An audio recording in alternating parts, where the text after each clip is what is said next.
rock with me. There's spiritual dating, and then there's avatar dating. Avatar being the human being, right? Most people, when we talk about people not being awake, it's not a diss, but most people are dating simply for the avatar. What that means is they only are taking it for face value, what that person looks like, what that person smells like, what that person's job is, the aesthetic. All they know how to do is judge the shell. That's what the human does because it's only perceivable to the human in the 3D world. This is why there is a lot of brilliant, intelligent people who live over here. It's no diss to them. I was once over there. But that's the part where I recognized I wasn't awake because I was only looking at what was in front of me and not looking at what was in the inside. Remember, they say don't judge a book by its cover. This is what they mean. There's a dualistic aspect to everything, as I say. So, yeah, don't judge a book by its cover because you might be judging someone who's good, or don't judge a book by its cover because you might be thinking it's a fairy tale and they're really like chaos. And so, this is one of those situations where you have to start learning how to use your discernment and figure out what's true or not for you. If you can do that, is when you awaken in the aspect of whatever it is. It can be awakenings can happen all at once and you see your whole life different and you can see every aspect of it that was being blocked by something created by someone else being created by you, and you take ownership of it. Or it comes in little increments where you might not be fully awake, but you're really spiritual and empathetic in other ways that you have your senses on. And you can tell, where's that? One sec. And you can tell that it's deeper than that. And so that's when you're starting to tap into your spirituality.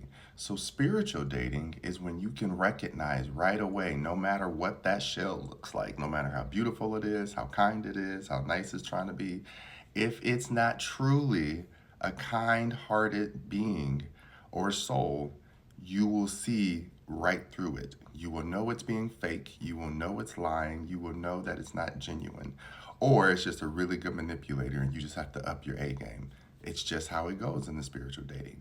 So a lot of times when people are like, oh, I'm a spiritual baddie and I want me a spiritual baddie, and then they start to date someone who can literally see right through you, it freaks them out or it wakes them up. So this is where you say, okay, if you're not freaked out by my spiritual abilities, then more than likely you're a genuine soul, or you are incarnated soul who's also at the precipice of figuring out, do I use my powers for good or bad?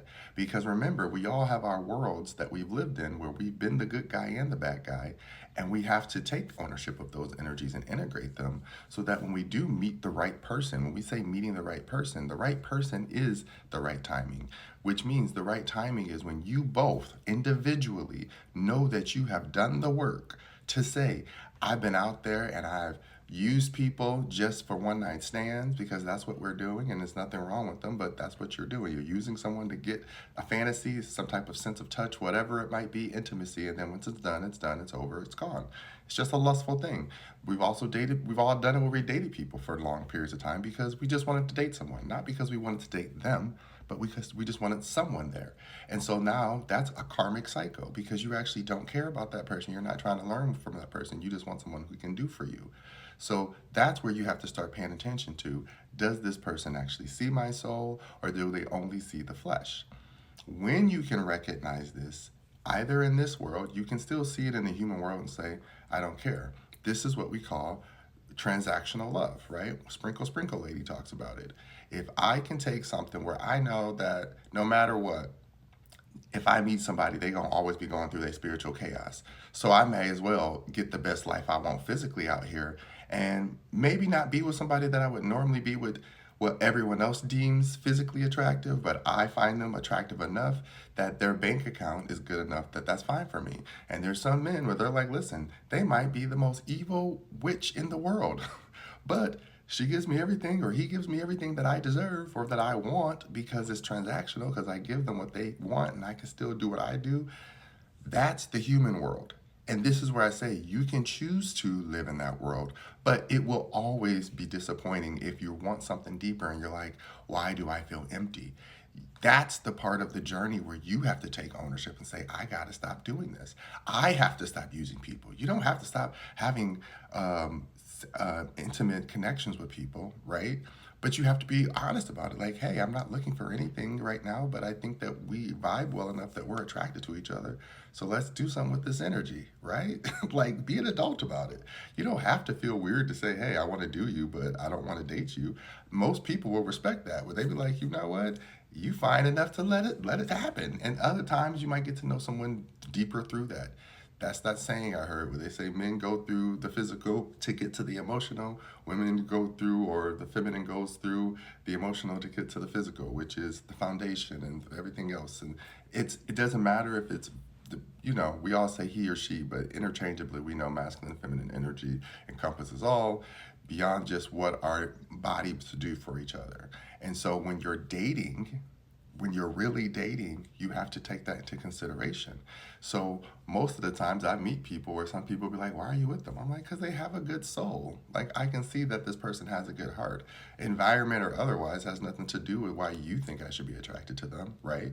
That's for the ego. That's for the ego when it's superficial, and now you're judging the superficial as if the body doesn't change.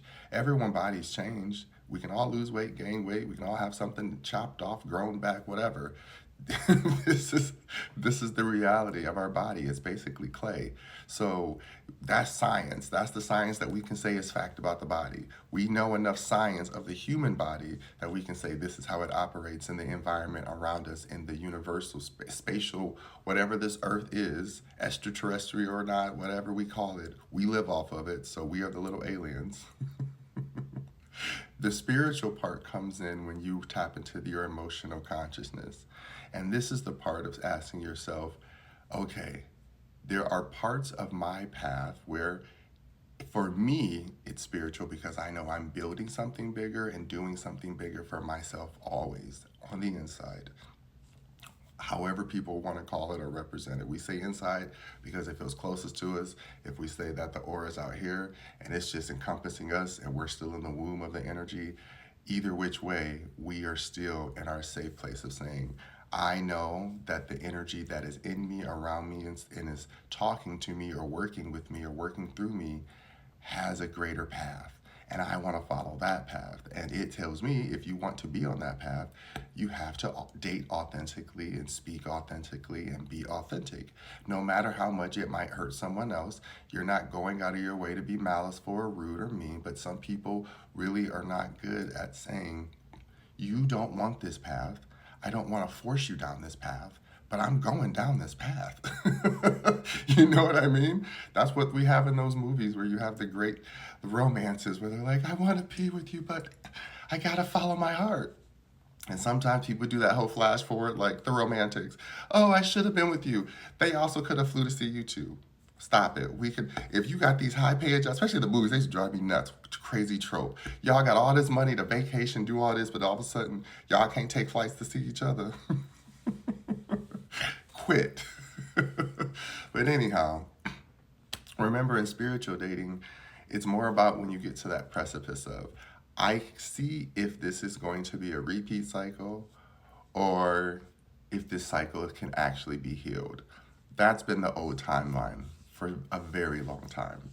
And that's why we say we have our dark feminine awakening, which is take the path that makes you the happiest. And if that path takes you back to a path where you feel like you've done it before and you want to try again, so be it. Just remember there's always karmic energy attached to it. Or you follow the path that you trust and know it's going to take you somewhere new. And again, people from the past can come along with you if they're ready to come along with you. If they are not, stop them at the door. That's the part of spiritual dating that matters, where some people say, I met a really good person and they just weren't it. That's what they mean. It doesn't mean that they're a bad person. It just means they're not meant to come on this journey because they're not enthusiastic about how I'm excited to be on this journey. And if you want someone to be with you intimately in a long-term goal, you want them to at least be on board with you. They don't have to participate in all the activities, but you at least want them to be on board with you. So I hope that makes sense. Love ya.